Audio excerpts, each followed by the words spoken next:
Welcome to Bumper Radio on this Memorial Day weekend. I am Dave Riccio. Matt Allen is out. So today I'm your KTR car guy. Bumper to Bumper Radio is heard every Saturday from 11 to noon. At Bumper to Bumper Radio, we are helping you, the motoring public, have a better overall car experience. So if you got car questions, give us a call at 602-277-5827, 602-277-KTAR. And for the shy types, you can text us at 411-923. Since Matt Allen is out, I thought I would bring in Jon Riggle, the lead diagnostician at Tri-City Transmission and Auto Repair. He's going to help you with your car. Now, I've been in auto repair 25 years, and John's not going to want to admit. How many years you been in auto repair, John? I don't tell anybody anymore. I'll tell you for him. It's like 40 plus. Yeah, thanks. So between the two of us, we got about 65 years in auto repair shops. So there's not much we can't help you with. Give us a call at 602-277-5827. Today on the Bumper to Bumper Roadmap, we're going to have some tips for you a little later on in the show, car tips, open phones and texts, of course. And the question we get all the time on this show, we get all the time on the phones at Tri-City Transmission, should I service my transmission in my car? There's so many questions and so much misleading advertising and marketing, and people are confused and turned around. John, transmission service. Before you were in the transmission business, because your background traditionally was general automotive repair. Yeah. Before being in the transmission business, what was your attitude about it back then? Back then, we 30,000 miles, flush them and ship them out the door. Flush them and ship them out. Did you guys do a pan-off service? Oh, No. No. You just flush it. Flush them. Flush them. Yeah. Okay. Yeah, they look nice and clean when you're done. You pull the dipstick out, nice and pretty. clean. Yeah. Like new. Yeah. Mm-hmm. Okay. Now that you've been in the transmission business for a handful of years, what do you think now? Yeah, I think doing a transmission service wrong is worse than doing no transmission service at all. Unfortunately, that's the truth. Yeah. Yeah. We used whatever fluid we had in stock. Yeah, whatever was on the Now that we know, I struggle with that a little bit. So John diagnoses transmission problems from 7 o'clock to 7:30 to 4:30 Monday through Friday. Yep.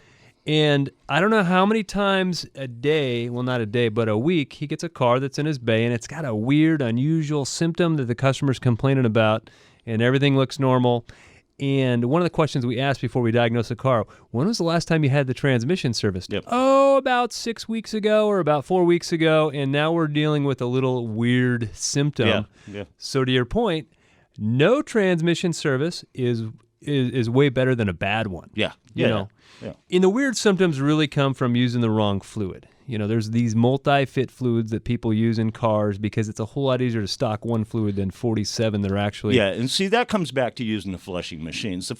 I don't really have a problem with the flushing machines. There's some issues if they're not operated properly and stuff, but I don't have an issue with the flushing machines. The problem with the flushing machines is guys not using the right fluid because they have one flushing machine with one container that they have to fill with fluid, and in order to avoid cross-contamination, you have to clean that filling container out every time. Okay? If you're using 30 or 40 different fluids, which we have easily, then now you wind up adding a whole bunch of work for yourself that nobody wants to do. So we'll just use one fluid. Right. Doesn't work.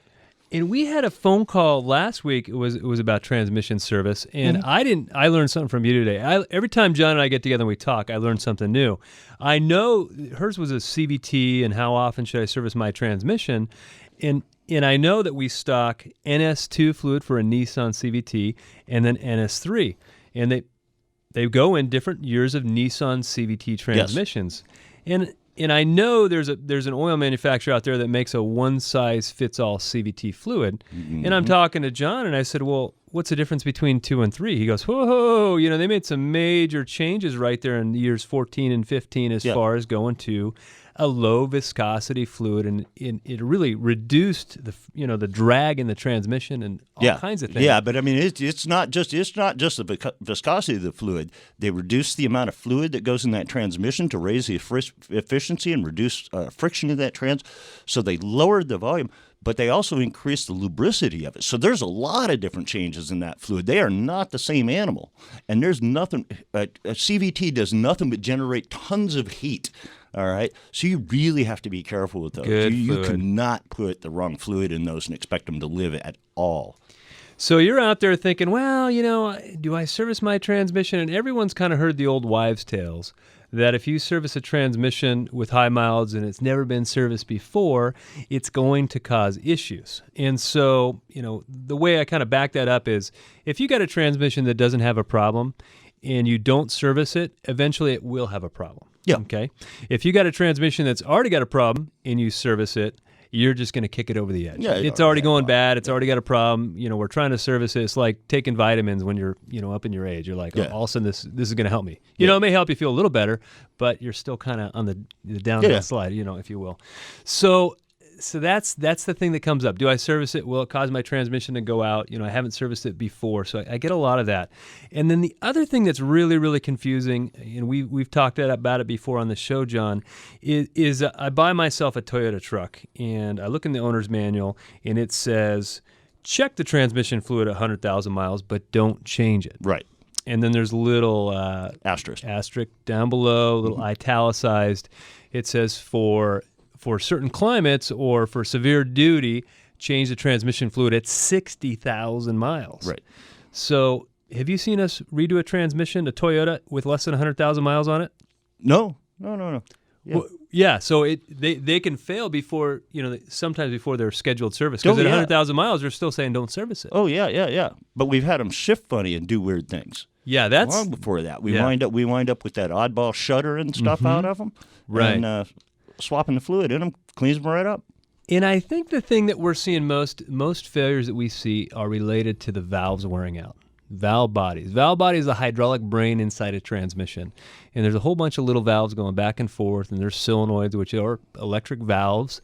And those things will plug up or wear out because you get dissolved particulates in the fluid, and that just sits there and polishes those valves until they're just worn out. Christian and I were talking about that the other day. One of the changes that we've seen lately in the later model transmissions, more magnets in them. You find additional magnets in the transmission pan. Right. It started with the CVTs started doing it, but everybody else has started doing it too. The CVTs always shed little pieces of metal into the trans. It's real fine stuff. Well, you try to collect that stuff in these magnets and keep it out of the moving pieces as much as possible. You won't filter it. There's no way to filter it. It's too small for that. But it's highly abrasive when it gets in the valve bodies. And that's where we wind up with these issues where we have these weird shift complaints. And eventually, unchecked, when those valve bodies aren't working right, they can actually tie up some of the automatic transmissions. You can get them to bind into two gears at one time. Well, when you do that, you start to tear stuff up that eventually causes a failure of the transmission. So I think really the fluid is something you can't just bypass. And most people are just saying, well, it's the other one I hear all the time. Oh, I've got this car, Ford Explorer, for instance. That was one of the first ones to get rid of the dipstick. Oh, yeah. And so they go into the, maybe it's the Quickie Lube. Yeah. And the guy says, oh, yeah, it's a sealed transmission. Sealed transmission. They don't need to be serviced. Yeah. Well, they're sealed to Harry the homeowner, but they're not sealed to John the transmission guy. Right. So they are designed to be serviced, and if you don't service them, you're neglecting it. But because maybe that particular lube place doesn't want to service it because it takes some time to service a transmission. Just checking the fluid on some of these is a half-hour process. You need to hook a scan tool up, verify the temperature. Otherwise, if you check it at the wrong temperature, you're totally wrong. If it's got a standpipe in the pan and you're not at the right temperature, you have no idea how much fluid's in that transmission. Oh, and the other thing, too, we were talking before the show, on the CVTs, the later model ones from Nissan, you have to check the fluid when the vehicle is stone cold. Yeah. Unless you have a specialty dipstick, which costs about $300. Yep. And I bet you if I took a little consensus of all the shops, how many shops have that special dipstick Nobody bought one of those. Everybody looked at it and went, it's a $300 dipstick. I ain't buying one of those. But if you go into the shop for like a little quickie service, and they're gonna service your transmission, they can't actually, without that dipstick, set the fluid level properly. They can't set the fluid level. The fluid level set at a maximum of 104 degrees Fahrenheit. Well, hey, if it's May here, we've been lucky this year. You might be able to pull it off this year. It's been cool. But normally that car just sitting in your lot is over 104 degrees. Easily. You got no way of checking the fluid level. For sure. And being right about it.